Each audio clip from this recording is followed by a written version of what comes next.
तमसा नदी। अयोध्या से 20 किलोमीटर दूर है तमसा नदी। यहाँ पर श्री राम ने नाव से नदी पार की थी।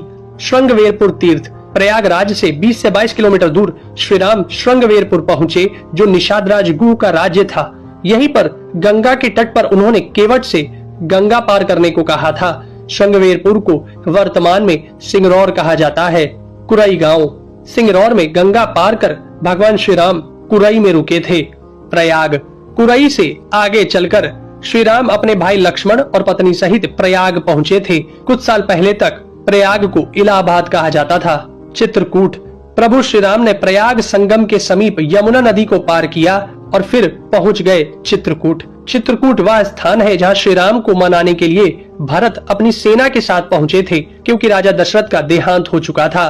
भरत ने यहाँ से श्री राम की चरण पादुका ले जाकर उनकी चरण पादुका रखकर राज्य किया था। सतना। चित्रकूट के पास ही सतना यानी मध्य प्रदेश में स्थित अत्रि ऋषि का आश्रम था। हालांकि पत्नी अनुसुईया के साथ महर्षि अत्रि चित्रकूट के तपोवन में रहा करते थे, लेकिन सतना में रामवन नामक स्थान पर भी श्री राम रुके थे, जहां ऋषि अत्रि का एक और आश्रम था।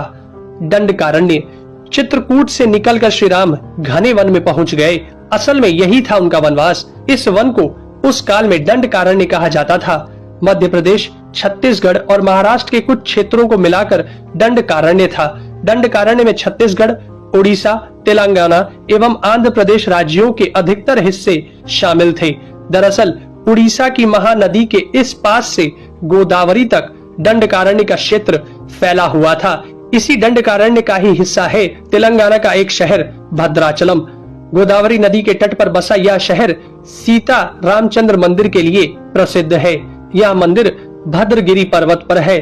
श्री राम ने अपने वनवास के दौरान कुछ दिन इस भद्रगिरी पर्वत पर ही बिताए थे। स्थानीय मान्यता के मुताबिक दंडकारण्य के आकाश में ही रावण और जटायु का युद्ध हुआ था और जटायु के कुछ अंग दंडकारण्य में आकर गिरे थे। दुनिया भर में सिर्फ यहीं पर जटायु का एकमात्र मंदिर है। दंडकारण्य वन अब सिमटकर वर्तमान में भारत के छत्तीसगढ़ राज्य में ही रह गया है। पंचवटी। नासिक। दंडकारण्य में मुनियों के आश्रमों में रहने के बाद श्री राम अगस्त्य मुनि के आश्रम गए। यह आश्रम नासिक के पंचवटी क्षेत्र में है, जो गोदावरी नदी के किनारे बसा है। यहीं पर लक्ष्मण ने सूर्पनखा की नाक काटी थी। श्री राम ने खरवा दूषण के साथ युद्ध किया था।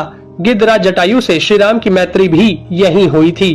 वाल्मीकि रामायण अरण्य कांड में पंचवटी का मनोहर वर्णन मिलता है। सर्वतीर्थ।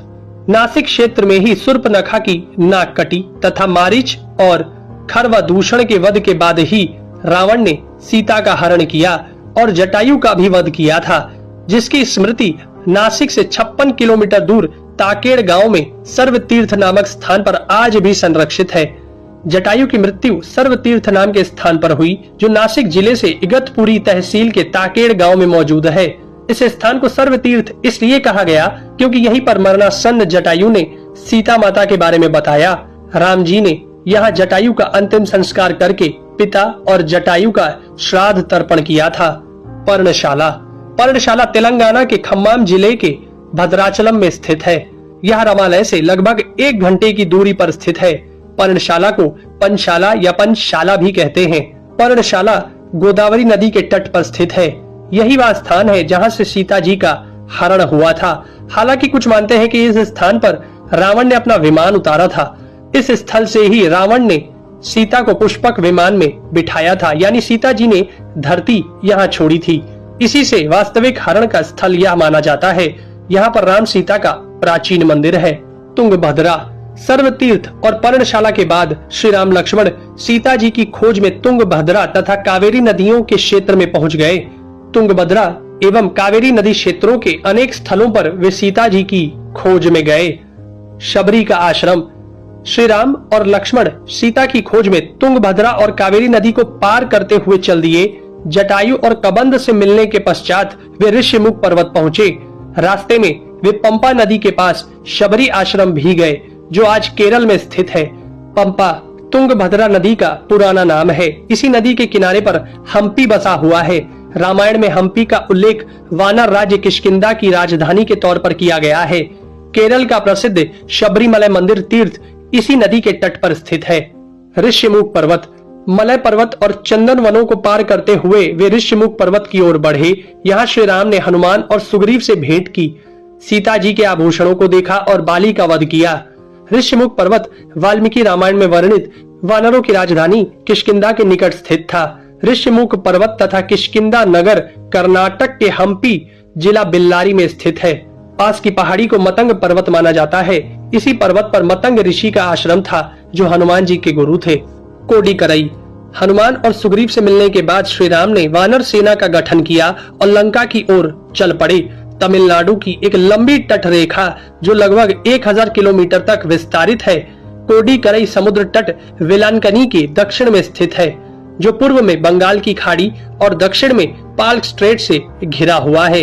यहाँ श्री राम की सेना ने पड़ाव डाला और श्री राम ने अपनी सेना को कोडिकरई में एकत्रित कर विचार विमर्श किया, लेकिन श्री राम की सेना ने उस स्थान के सर्वेक्षण के बाद जाना कि यहाँ से समुद्र को पार नहीं किया जा सकता और यह स्थान पुल बनाने के लिए उचित भी नहीं है।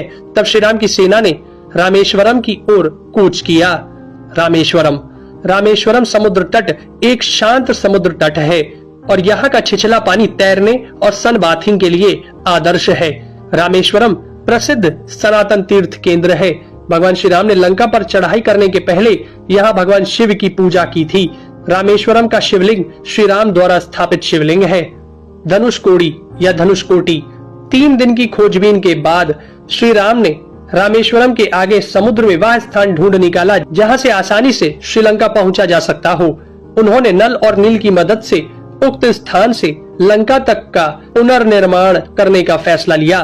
धनुषकोडी भारत के तमिलनाडु राज्य के पूर्वी तट पर रामेश्वरम द्वीप के दक्षिणी किनारे पर स्थित एक गांव है। धनुषकोडी पनबन के दक्षिण पूर्व में स्थित है। धनुषकोडी श्रीलंका में तलेमन्नार से करीब 18 मील पश्चिम में है। इसका नाम धनुषकोडी इसलिए है कि यहाँ से श्रीलंका तक वानर सेना के माध्यम से नल और नील ने जो पुल यानी राम सेतु बनाया था, उसका आकार मार्ग धनुष के समान ही है। इन पूरे इलाकों को मन्नार समुद्री क्षेत्र के अंतर्गत माना जाता है। धनुषकोडी ही भारत और श्रीलंका के बीच एकमात्र स्थलीय सीमा है जहां समुद्र नदी की गहराई जितना है, जिसमें कहीं कहीं भूमि नजर आती है। नुवारा एलिया पर्वत श्रृंखला।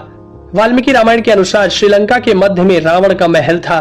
नुवारा एलिया पहाड़ियों से लगभग 90 किलोमीटर दूर बांद्रवेला की तरफ मध्य लंका की ऊंची पहाड़ियों के बीचों बीच सुरंगों तथा गुफाओं के भंवर जाल मिलते हैं। यहाँ ऐसे कई पुरातात्विक अवशेष मिलते हैं जिनकी कार्बन डेंटिंग से इनका काल निकाला गया है।